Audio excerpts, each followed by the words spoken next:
Essoufflé? Je te parle. Bonjour tout le monde, bonjour. Vous êtes peut-être un peu surpris, ça devait être Joël Arsenault, finalement c'est moi. Parce qu'il y a une discussion. Je vous laisse ça, Monsieur Lacroix. On a une discussion, évidemment, ces temps-ci sur l'immigration sur le PEC.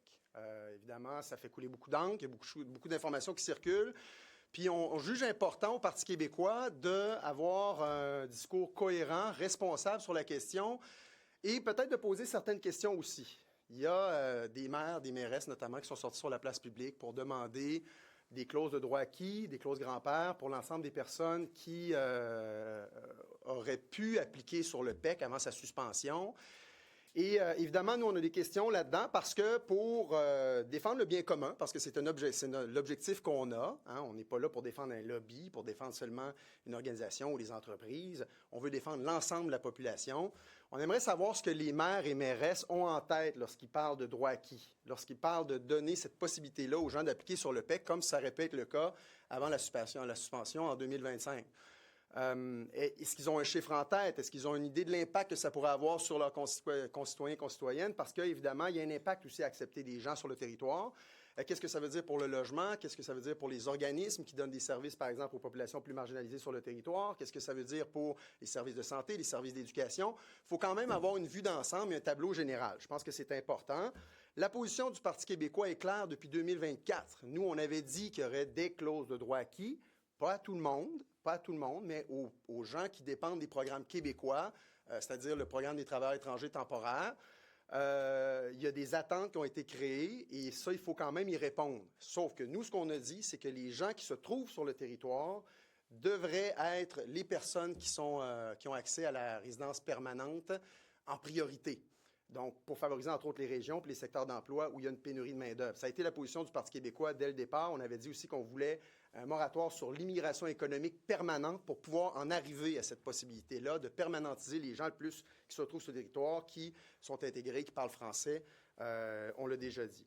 Et je veux juste rappeler en terminant, très rapidement, que si on est dans cette situation-là à l'heure actuelle, je l'ai déjà dit, puis je vais le redire parce que c'est important, on est en train de réparer un gâchis qui a été causé par ce gouvernement, puis plus précisément par Christine Fréchette lorsqu'elle était ministre de l'Immigration, puis qu'elle a permis l'application en continu au programme du PEC en dehors des seuils, sans qu'il y ait de plafond, ce qui a causé une explosion du nombre de demandeurs dans ce programme-là, puis du nombre d'immigrants temporaires sur le territoire. Donc là, ce qu'on essaie de faire, c'est de répondre aux attentes qui ont été créées avec cette situation-là, d'être le plus juste possible, le plus responsable possible, mais devant un gâchis qui a été causé par ce gouvernement.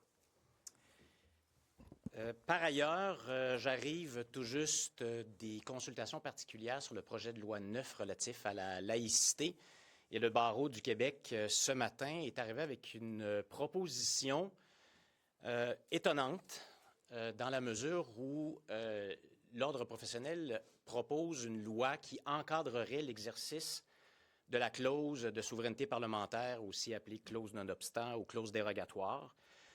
Le barreau propose 8 conditions très strictes qui auraient pour effet, en quelque sorte, de menotter le gouvernement dans l'exercice de la clause de souveraineté parlementaire.